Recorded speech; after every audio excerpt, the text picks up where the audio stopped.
Oke, selamat pagi. Kita akan lanjutin untuk baca bukunya ya. Saya akan share screen. Oke, kita masuk ke bab 7. Kelola lingkungan Anda, gunakan kualitas yang terbaik.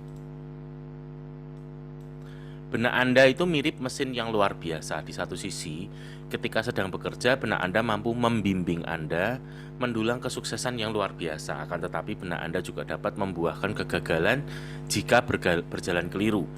Benak atau pikiran ya, adalah alat paling sensitif dan lembut dalam seluruh ciptaan manusia. Nah, mari kita pelajari cara benak kita bekerja. Jutaan orang peduli diet.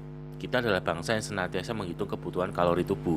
Kita sudah menghabiskan begitu banyak uang untuk mengkonsumsi vitamin, mineral, dan suplemen kesehatan lainnya. Dan kita pun tahu sebabnya. Melalui riset nutrisi, kita tahu tubuh kita mencerminkan makanan yang kita cerna. Stamina fisik, daya tahan terhadap penyakit, ukuran tubuh, bahkan usia kita terkait dengan makanan yang kita konsumsi. Tubuh adalah tempat diolahnya makanan Anda. Serupa dengan itu, benak adalah tempat diolahnya pola pikir Anda.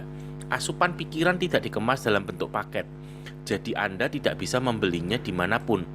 Asupan pikiran meliputi lingkungan di sekitar Anda, seluruh hal yang mempengaruhi cara berpikir sadar dan bawah sadar Anda. Jenis asupan pikiran menentukan kebiasaan, sikap, dan kepribadian kita. Kita mewarisi kapasitas yang bisa berkembang.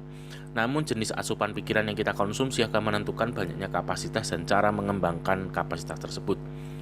Benak mencerminkan asupan pikiran yang diperoleh dari lingkungan di sekitar Anda. Seperti halnya tubuh mencerminkan makanan yang Anda cerna. Pernahkah Anda berpikir seperti apa kepribadian Anda jika Anda dibesarkan di negara lain? Jenis makanan apa yang Anda sukai? Apakah selera berpakaian Anda akan sama? Jenis hiburan apa yang akan Anda gemari? Profesi apa yang akan Anda geluti? Agama apa yang Anda peluk? Tentu saja Anda tidak bisa menjawab pertanyaan-pertanyaan di atas dengan yakin. Namun, Anda akan menjadi pribadi yang amat berbeda jika Anda tumbuh di negara lain. Mengapa? Karena Anda akan dipengaruhi oleh lingkungan yang berbeda pula. Seperti kata pepatah, Anda adalah produk dari lingkungan Anda. Camkan baik-baik, lingkungan membentuk kepribadian sekaligus mendorong kita memikirkan kebiasaan yang kita jalani saat ini. Coba sebutkan satu kebiasaan atau perangai yang tidak Anda tiru dari orang lain. Segala sesuatu yang sepele seperti cara kita berjalan, batuk, mengangkat gelas, juga kegemaran kita kepada musik, kesusastraan, hiburan, dan pakaian tertentu, semuanya bermula dari pengaruh lingkungan. Lebih penting lagi, lingkungan Anda menempa besarnya pola, cita-cita, sikap, dan kepribadian Anda.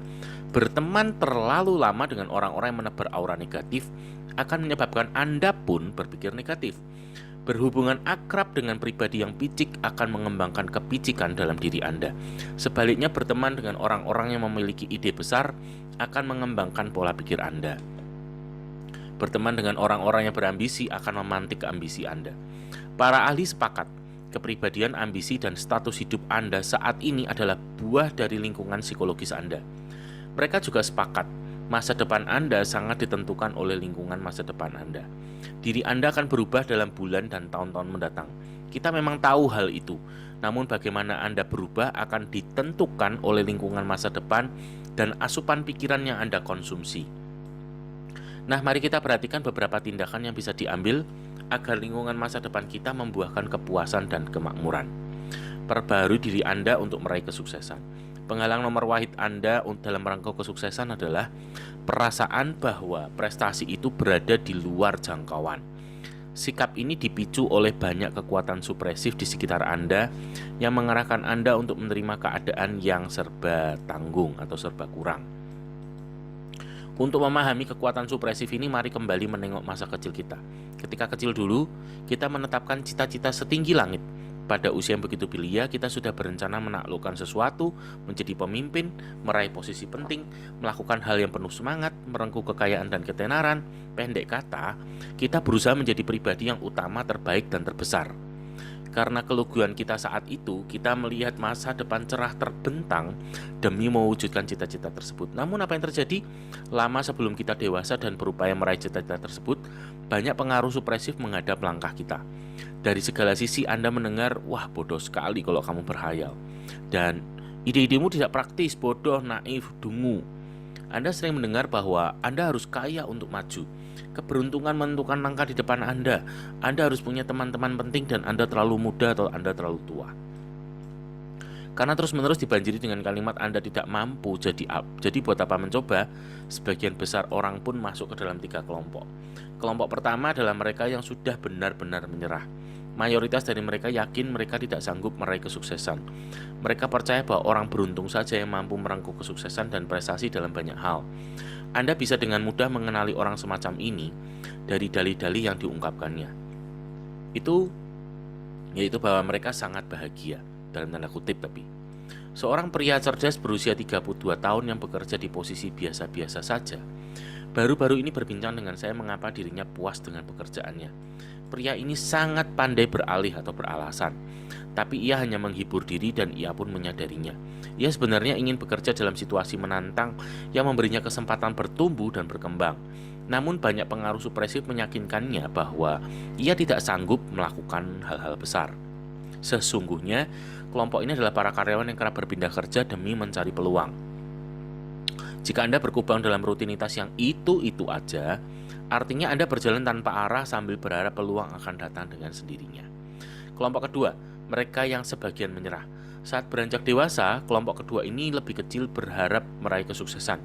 Orang-orang ini mempersiapkan diri, mereka bekerja, mereka berencana.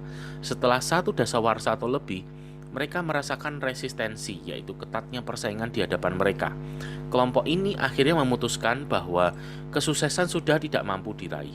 Mereka berdalih, uang yang kita peroleh lebih banyak dari mereka yang biasa-biasa saja, dan hidup kita juga lebih makmur ketimbang mereka, jadi mengapa kita harus bersusah payah? Sesungguhnya, kelompok ini dijerat ketakutan, takut gagal, takut kritik sosial, takut gelisah, dan takut kehilangan sesuatu. Mereka tidak puas karena hati kecilnya mengatakan mereka sudah menyerah. Anggota kelompok ini adalah orang cerdas dan bertalenta yang memilih merangkak dalam kehidupan karena mereka takut berdiri dan berlari. Kelompok ketiga, mereka yang pantang menyerah. Kelompok ini mungkin hanya 2 atau 3% dari total kelompok.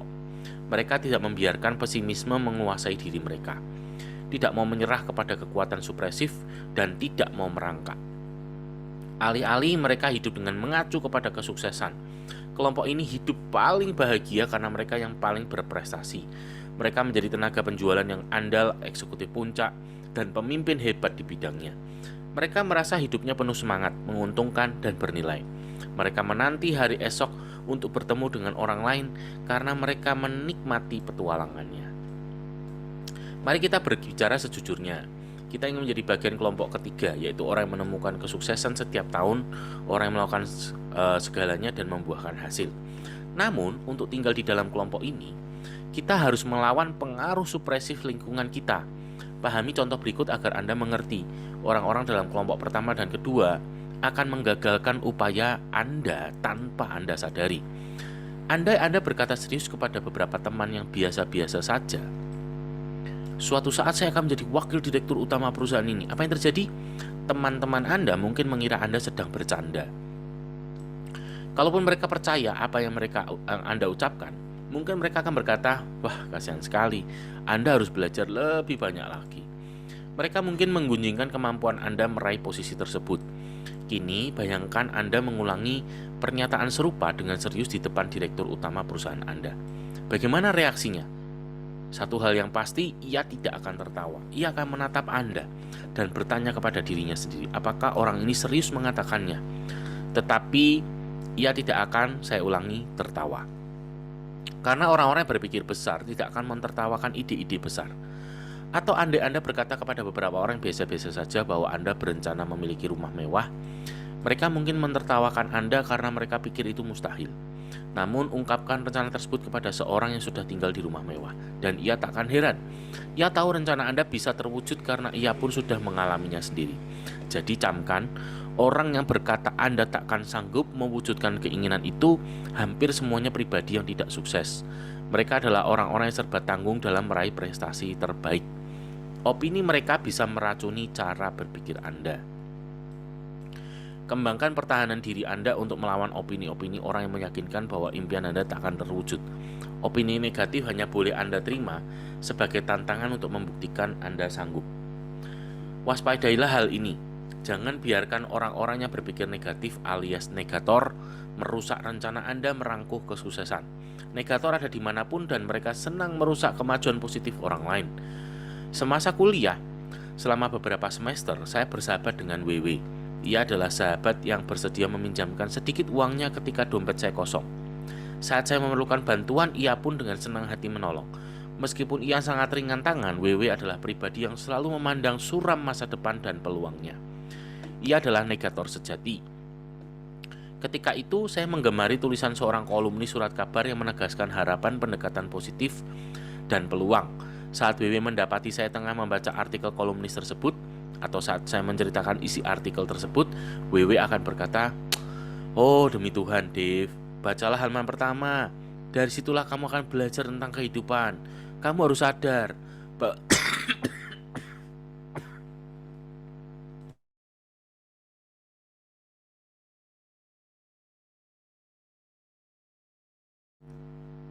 bahwa kolumnis ini sekedar mencari uang dengan menulis di surat kabar." Ketika diskusi kami beralih topik menjadi memperbaiki nasib, WW selalu mengutarakan rumus menjadi kaya. Ia selalu berujar, "Dave, hanya ada 3 cara untuk menghasilkan uang saat ini. 1. Menikah dengan wanita kaya. 2. Mencuri sesuatu dengan rapi dan legal. Atau 3. Berteman dengan orang yang tepat, yaitu orang yang berpengaruh." WW senantiasa siap mempertahankan rumusnya tadi dengan memberikan contoh-contoh.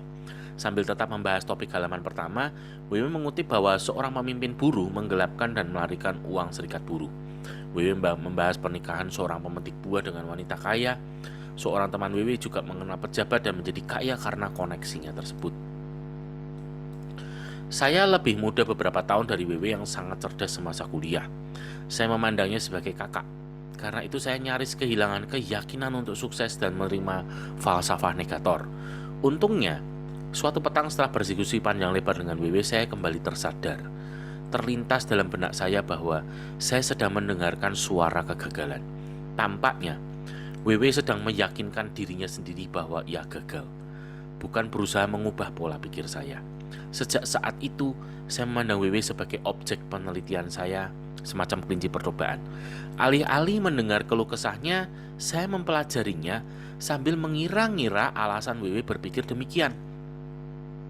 Saya meneliti teman negator saya sebagai semacam eksperimen pribadi. Saya tak pernah lagi bertemu dengan WW selama 11 tahun. Namun, seorang teman lain bertemu dengan WW beberapa bulan lalu. Saat ini WW bekerja sebagai juru gambar yang berpenghasilan rendah di Washington. Saya bertanya kepada teman tersebut apakah WW sudah berubah menjadi baik. "Oh enggak, justru WW kian berpikir negatif.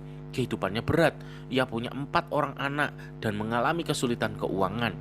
WW seharusnya bisa 5 kali lebih kaya daripada kehidupannya saat ini jika ia tahu cara menggunakan otaknya."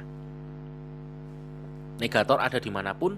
Segelintir negator seperti WW yang nyaris mempengaruhi saya adalah pribadi yang sebenarnya bermaksud baik.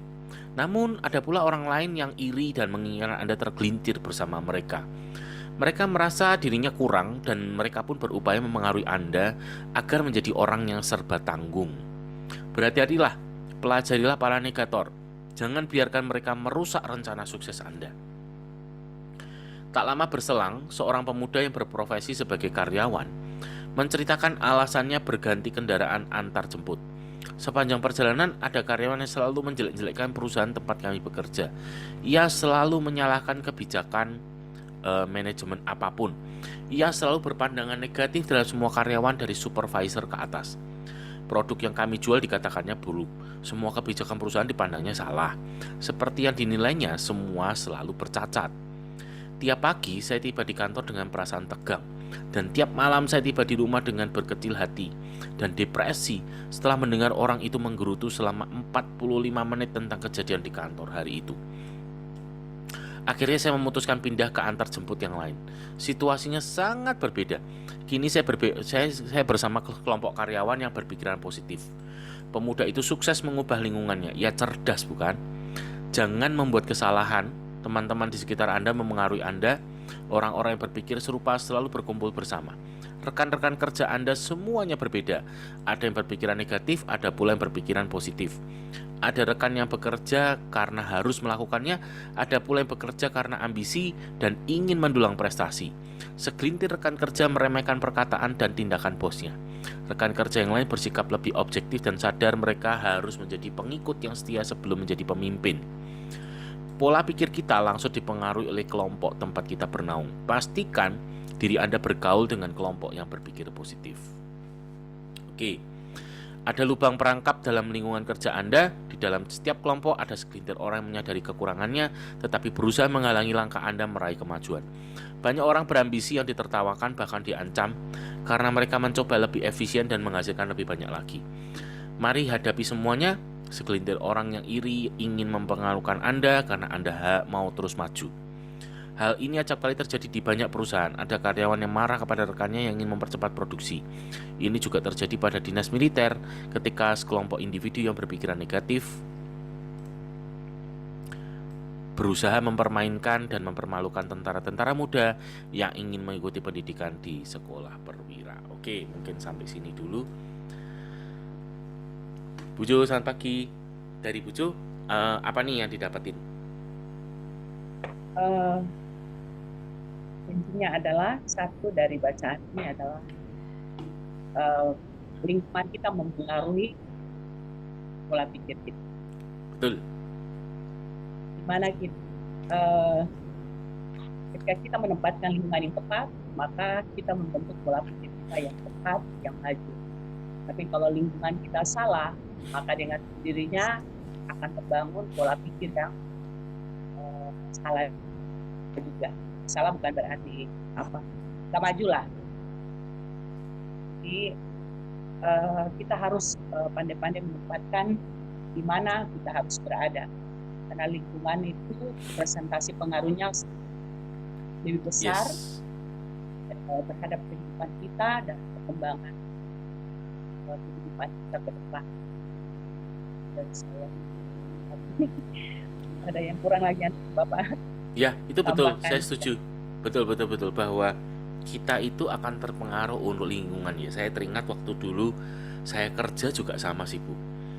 Ketika awal saya masuk kan saya pasti punya pengharapan yang baru, punya cita-cita gitu kan, punya keinginan wah ini nanti saya bisa terus berkembang dan menapaki tangga karir perusahaan gitu kan.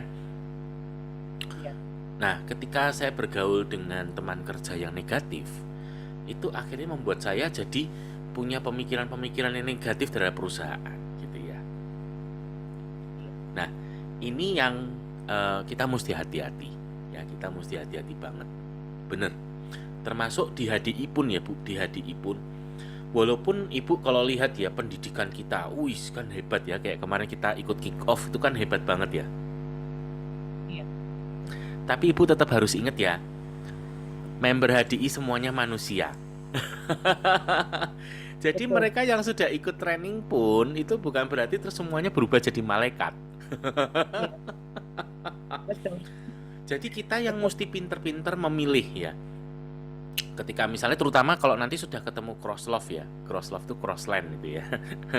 Kalau ketemu cross line yang dari jaringan lain gitu ya, hati-hati. Begitu juga dengan upline maupun downline, ya upline maupun downline. Upline pun upline semuanya positif? Enggak juga, makanya kita harus pintar-pintar memilih. Ya ada upline yang positif, ada upline yang negatif. Nah kalau kita tahu upline itu negatif, ya jangan konsultasi ke dia, carilah upline yang qualified. Iya, betul. Gitu. Karena kalau Bu Joisa memang upline langsungnya saya ya. Nah di atas saya sebelum ketemu Pak Johan itu ada 2 level. Jadi ada upline dulu, terus upline lagi, baru Johan. Nah kalau yang dua di atas saya persis ini, saya tidak merekomendasikan Ibu konsultasi ke mereka, gitu. Jadi misalnya suatu hari sampai ketemu gitu ya. Terus, oh ini upline-nya Pak Ronald gitu ya. Terus Ibu jangan sampai terus berpikir, oh berarti dia lebih ini dong ya Pak. Enggak. Enggak. Karena buktinya mereka hari ini juga nggak ada di HDI dan nggak punya prestasi juga di HDI gitu. Begitu juga downline ya. Downline pun kita juga harus hati-hati, harus lihat ya. Ketika downline itu negatif, Ya, kita sebagai upline kita coba ngomongin ya, kita coba ngomongin, kita coba buka pikirannya gitu kan. Kita coba bukakan hatinya. Kira-kira orangnya mau respon nggak nih ya? Kalau orangnya tetap nggak mau, dia tetap negatif, ya sudah, biarkan aja dia berproses dulu. Kita cari yang lain. Karena umumnya manusia biasanya itu mulai menyadari sesuatu dan mau berubah itu kalau sudah kepentok. Iya, yes, betul sekali. Kalau belum kepentok, ya dia masih belum mau. Kadang-kadang gitu ya. Iya, Jadi ya udah, kita makanya solusinya apa? Ya biarin dulu aja. iya. Kita ngomongin, kalau nggak bisa diomongin ya sudah. Kalau kita bisa ngomongin dan mereka maunya berubah, wah ya puji Tuhan gitu ya, puji Tuhan. Tapi kalaupun nggak mau, ya sudah biarin dulu. Makanya yang Pak Alex ngomong semalam kan Bu, cari downline dulu sebanyak-banyaknya, ya kan? Ya. Yang semalam saya juga ngomong ke Bu Eva kan, kita nggak fokus ke dua orang itu, kita mencoba, ya toh, kita mencoba ke Maria, kita mencoba ke Hadi, mana di antara mereka barangkali ada yang respon, ya toh, barangkali, wong saya juga nggak tahu toh. Iya. Pokoknya yang saya tahu ya kita coba aja, gitu. Sambil tetap cari yang lain, gitu. Iya. Oke, mungkin dari saya juga itu hati-hati dengan lingkungan kita, ya, hati-hati dengan lingkungan kita. Betul, Baron. Memang jalan. Oke. Ya. Mungkin untuk baca bukunya kita bisa akhiri. Bu Johanna berdoa buat kita ya. Iya.